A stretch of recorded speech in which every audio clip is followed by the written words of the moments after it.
Salut à tous, c'est Étienne d'Akuna Matata. Aujourd'hui, on va voir comment faire sa carte d'identité et son passeport.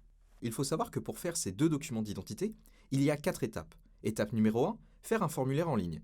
Étape numéro 2, préparer les pièces justificatives. Étape numéro 3, apporter à la mairie les pièces justificatives et faire un relevé d'empreinte selon un rendez-vous planifié en amont. Étape numéro 4, venir chercher sa pièce d'identité ou son passeport à la mairie. La première étape est d'aller sur le site de l'ANTS, qui est le site officiel du gouvernement pour faire ses pièces justificatives. Le lien est dans la description. Si vous avez déjà un compte ANTS, mettez votre identifiant et votre mot de passe et cliquez sur Me connecter. Sinon, si vous n'avez pas de compte, vous devez en créer un. Pour cela, descendez un peu plus bas. Vous avez un petit formulaire à remplir. Donc, vous êtes un particulier, vous rentrez votre nom de famille, votre prénom et votre adresse mail. Pour cela, recopiez l'image. Vous cochez la case J'accepte les conditions générales d'utilisation. Vous allez recevoir un mail avec un lien. Une fois que vous avez cliqué sur ce lien, vous arrivez sur une page de finalisation de compte. Moi, je suis un homme. Vous mettez un mot de passe que vous confirmez. Et vous enregistrez une réponse à la question secrète. Ici, nous faisons le cas où on fait la demande pour un majeur. Cliquez simplement sur Réaliser une prédemande pour le passeport ou CNI pour majeur. Donc la première étape, c'est d'abord de choisir le motif de votre demande. Sachez que vous pouvez faire le passeport et la demande de carte nationale d'identité en même temps. Les documents et les informations demandées sont les mêmes. La seule différence est qu'il faudra payer 2 timbres fiscaux, un pour le passeport et un pour la carte nationale d'identité. Donc ici, nous, pour notre première demande, on sélectionne le motif Première demande.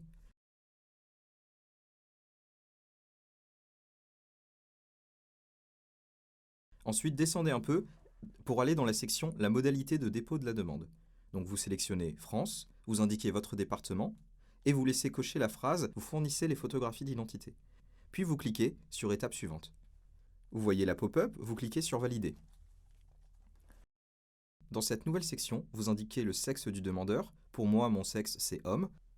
Votre nom de naissance. Vous pouvez éventuellement ajouter un deuxième nom de naissance. Si c'est le cas, précisez s'il s'agit du nom de votre père, de votre mère, de votre épouse ou de votre époux. Vous pouvez aussi indiquer si vous voulez faire apparaître un mot avant votre nom de famille. Ce mot peut être époux, épouse, veuf ou veuve. Ensuite, vous indiquez vos prénoms. Tout d'abord le premier, puis vous pouvez en ajouter d'autres, en cliquant simplement sur Ajouter un prénom. Vous continuez en indiquant votre taille en centimètres, votre couleur des yeux. Vous mettez votre date de naissance, votre pays, le département et la commune de votre naissance. Vous cliquez sur Étape suivante quand vous avez terminé. Maintenant, il faut remplir les informations concernant vos parents. Donc tout simplement, indiquez si vous connaissez votre père, puis indiquez son nom de naissance, ses prénoms, sa date de naissance, son lieu de naissance, son pays et sa ville de naissance. Et pour finir, indiquez sa nationalité. Effectuez le même procédé pour la mère. Et pour finir, cliquez sur Étape suivante.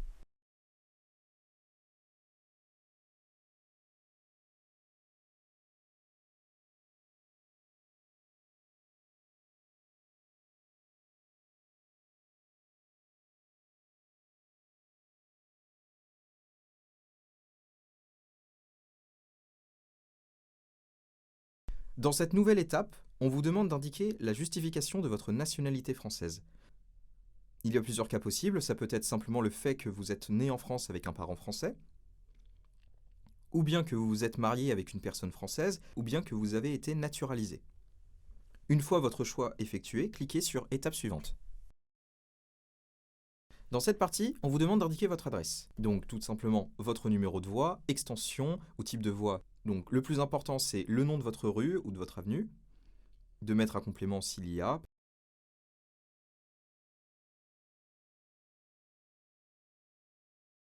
Puis le pays, le code postal et pour finir, la commune.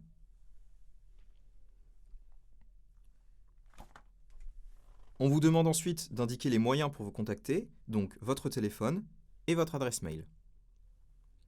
Cliquez ensuite sur Non pour le dernier champ, qui ne nous intéresse pas ici, et cliquez sur Étape suivante.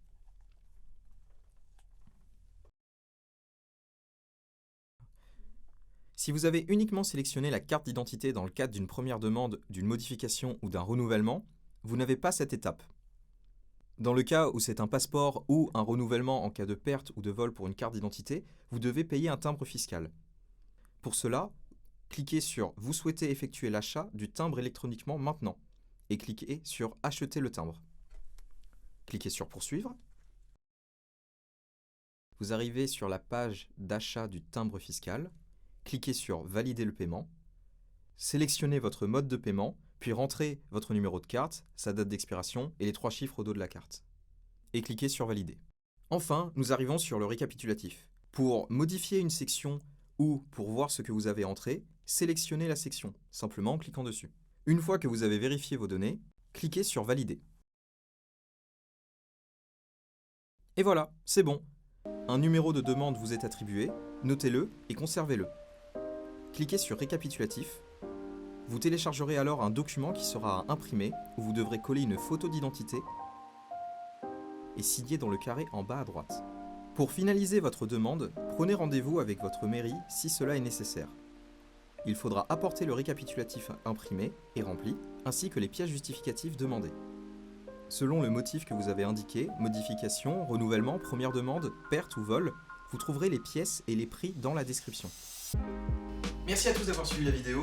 Si elle vous a plu, un petit pouce bleu ou un abonnement, ça nous ferait super plaisir. Et surtout, n'hésitez pas, si vous avez des problèmes avec des démarches illustratives, de les indiquer en commentaire. Comme ça, nous, on fera des nouvelles vidéos dessus. Allez, à la prochaine pour de nouveaux tutoriels. Salut!